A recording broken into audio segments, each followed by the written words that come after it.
The 1970s were a decade where science fiction didn't just look to the stars. It dove deep into the human soul. Away from the blockbusters, quieter visions flickered in the shadows. Strange, daring, unapologetically personal. These were the films you had to find, not the ones that found you. Let's rediscover them together. 1. The Final Program, 1973. A man steps through the fog. His suit is immaculate, his eyes unreadable, his world collapsing. This is Jerry Cornelius, an androgynous secret agent drifting through a near-future London that feels both mod and apocalyptic. The streets shimmer with psychedelic neon. Conversations fracture into riddles. Technology hums like a half-remembered dream. Cornelius isn't just chasing his father's lost research. He's wandering through impossible rooms, surreal landscapes where reality folds in on itself. Every encounter feels staged by a trickster god. Director Robert Fuest, fresh from gothic thrillers, paints the screen with hallucinatory compositions. The camera lingers on shimmering surfaces, on moments that never fully explain themselves. When it debuted, critics dismissed it as pretentious nonsense. They wanted clarity. What they got was a film that refused to hold their hand. But for those willing to surrender to its dream logic, it became a revelation. A rebellion against tidy narratives, a hymn to the strange. Its legacy lives not in box office figures, but in whispered recommendations, in midnight screenings where fashion, politics, and identity blur. The Final Program didn't just break rules, it dissolved them. 2. The Visitor, 1979. A little girl stares at you. Her eyes are bright, unsettling. Behind them, something ancient stirs. The Visitor is a fever dream, part cosmic horror, part family drama, part something else entirely. From the first frame, you feel disoriented. An interstellar battle plays out in blinding white light. Then, without warning, we're in 1970s Atlanta, where psychic children clash with forces older than humanity itself. John Huston walks through the chaos like a weary prophet. Shelley Winters offers warmth wrapped in menace. And Glenn Ford, a detective who's seen too much, can't quite make sense of it all. Julio Paradisi directs like a man transcribing his own visions. Plot coherence, abandoned in favor of pure sensation. Birds attack in slow motion. Rooms stretch into infinity. Conversations feel like riddles. Audiences at the time didn't know what to make of it. Critics shrugged, calling it incoherent. But decades later, restorations revealed its painterly beauty. It's a film that bypasses the mind and settles in the gut. The Visitor doesn't ask you to understand. It asks you to feel. And that's why its cult has only grown. 3. God Told Me To, 1976. A man stands on a New York rooftop, rifle in hand. He's calm, almost serene. When asked why, his answer chills the blood. God told me to. Detective Tony LoBianco moves through the city's grit and noise, chasing a trail of violence that feels both random and orchestrated. Ordinary people are killing without hesitation, each claiming the same divine command. The deeper he digs, the stranger it becomes. Religion twists into something alien. Faith is no longer a comfort, but a weapon. Larry Cohen shoots the streets like a documentarian with a fever. Real crowds, real shadows, the hum of the city bleeding into every frame. The budget is lean, but the ideas are expansive and dangerous. Cohen dares to suggest that the holy might be anything but benevolent. Audiences recoiled. Religious groups condemned it outright. Mainstream critics labeled it exploitation. But those who found it later recognized a rare courage. This was science fiction that walked hand in hand with blasphemy and asked uncomfortable questions about who or what we worship. God told me. To still lingers like an unanswered prayer, the kind you're afraid to repeat. 4. The Man from Deep River, 1972. The jungle is alive, not in the way postcards promise, but in the way the air thickens with heat and dread. A lone photographer drifts downriver, drawn deeper into a world where nature and humanity share the same teeth. Umberto Lenzi's film would ignite Italy's notorious cannibal cycle, but here the formula is still forming. Ivan Rasimov plays the outsider, swallowed by an Amazonian tribe whose customs are equal parts fascinating and horrifying. The camera lingers on rituals, some staged, others disturbingly real, blurring the line between anthropology and exploitation. In 1972, audiences weren't prepared. The colonial gaze is undeniable, the cruelty toward animals unforgivable by today's standards. And yet, within its murky ethics, it planted the seed for a whole subgenre. Lenzi's style was raw, his pacing deliberate, and his use of location almost hypnotic. For grindhouse crowds, it was irresistible. Word spread in whispers, through drive-ins and battered VHS tapes. Not because it was safe, entertainment, but because it wasn't. The Man from Deep River was a dare, and even now, it feels like stepping into a place you're not meant to be. 5. Strange New World, 1975. The Earth is quiet now, not with peace, but with absence. A time-lost astronaut walks through the ruins of what was once home, the air thick with the memory of cities long gone. This was Gene Roddenberry's third attempt to launch his Genesis 2 vision, a television pilot masquerading as a window into humanity's possible future. John Saxon replaces Alex Cord as Dylan Hunt, a NASA scientist cast adrift in the 22nd century. Every settlement he encounters is its own experiment, some clinging to technology, others to superstition, all shaped by what survived the fall. Where other 70s sci-fi reached for spectacle, Strange New World kept its gaze human. It was about communities, about the fragile ways we rebuild. The budget was tight, the sets often reused, but Roddenberry's hand was in the moral architecture, a belief that science fiction could be as much about ideas as adventure. It never became a series, the network passed. But for those who saw it, it remains a fragment of a larger dream, a reminder that sometimes the most fascinating worlds are the ones left half-built. 6. Death Race, 2000, 1975. Engines roar, crowds cheer, a woman steps into the street, and the driver doesn't slow down. This is the sport of the future. Win the race, rack up points for every pedestrian you kill. Roger Corman produced it fast and lean, a dystopian satire dressed as an exploitation thrill ride. David Carradine's Frankenstein is the ultimate anti-hero, his scarred face hidden behind black leather, his rivalries as dangerous off the track as on. Sylvester Stallone's Machine Gun. Joe chews every scene, his violence barely contained. Paul Bartel directs with a grin, staging outrageous stunts and crashes while smuggling in pointed commentary. This isn't just about cars. It's about a media landscape that turns death into ratings, about a government that controls through spectacle. In 1975, it felt absurd. Paul Bartel directs with a grin, staging outrageous stunts and crashes while smuggling in pointed commentary. This isn't just about cars. It's about a media landscape that turns death into ratings, about a government that controls through spectacle. In 1975, it felt absurd. Today, it feels prophetic. Audiences at drive-ins laughed, gasped, and came back for more. Critics dismissed it as trash. Yet, in the years since, its influence has echoed through everything from video games to reality TV. Death Race 2000 isn't just a film. It's a warning disguised as a party. And the party never really ended. Seventh Sleeper, 1973. A man awakens in a future he doesn't understand. His hospital bed isn't in a ward. It's in a world rebuilt by machines and committees. And everyone seems to be laughing at a joke he can't hear.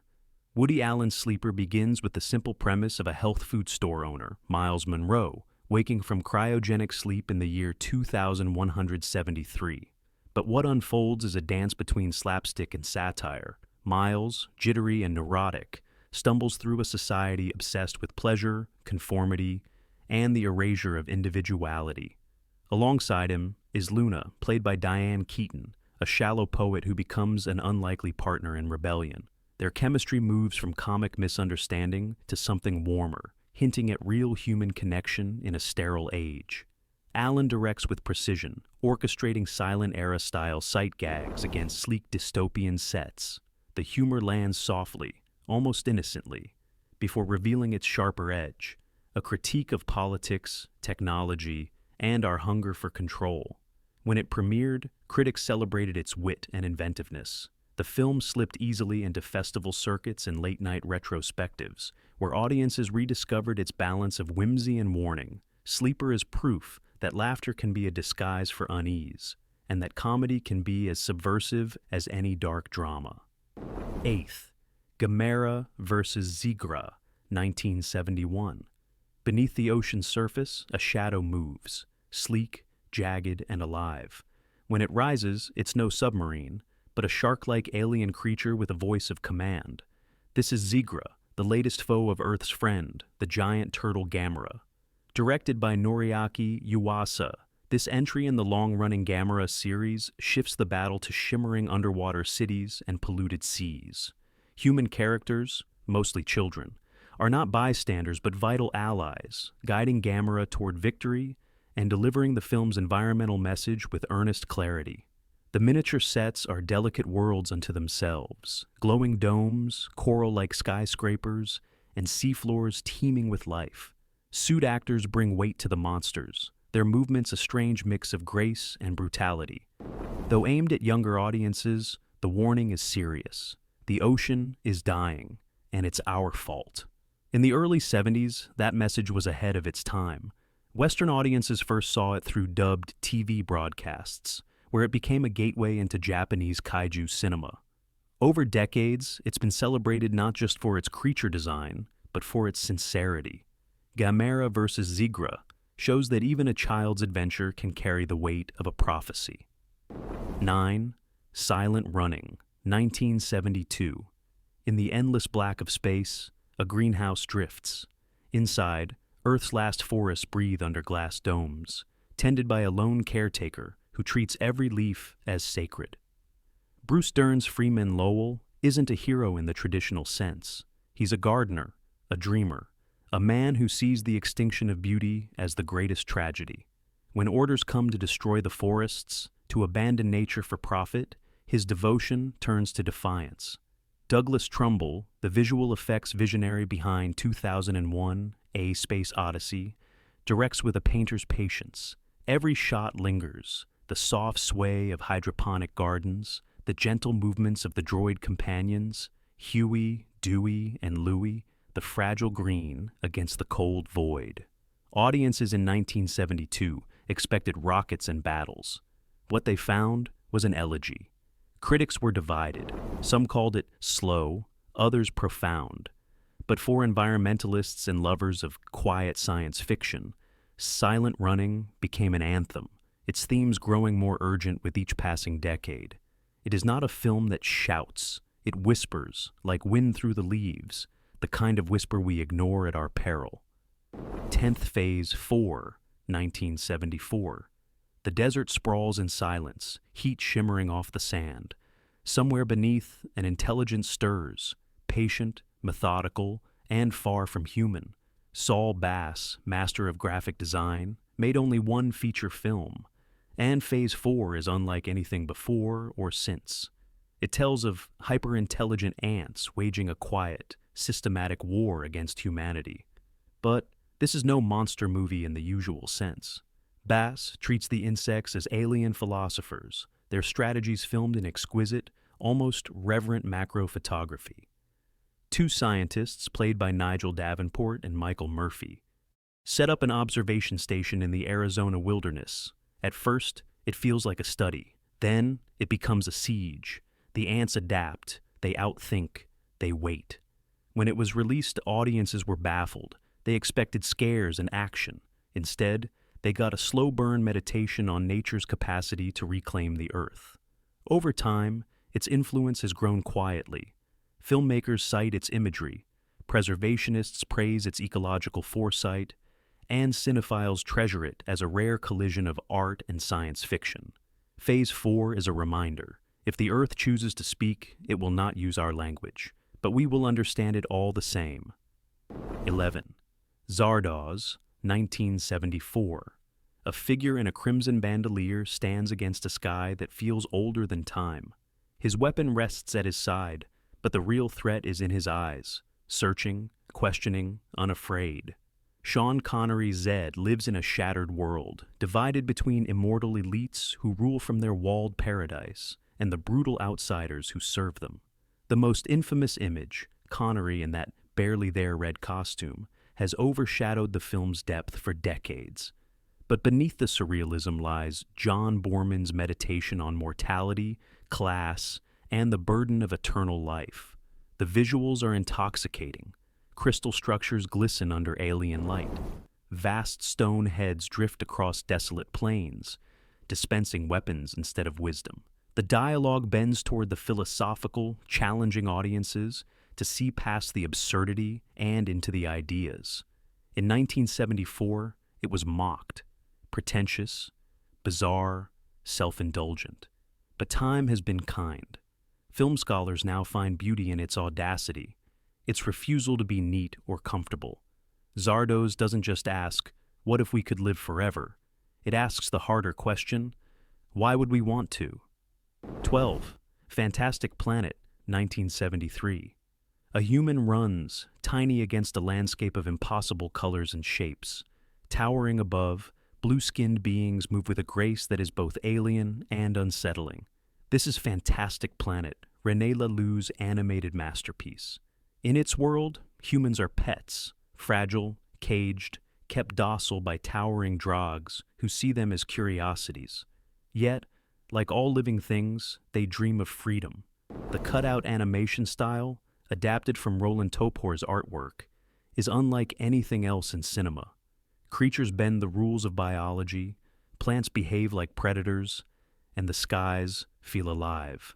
The soundtrack, haunting, ethereal, carries the viewer deeper into a waking dream. Released in 1973, it baffled distributors. Too strange for children, too animated for most adults, it drifted into art houses and festival screens.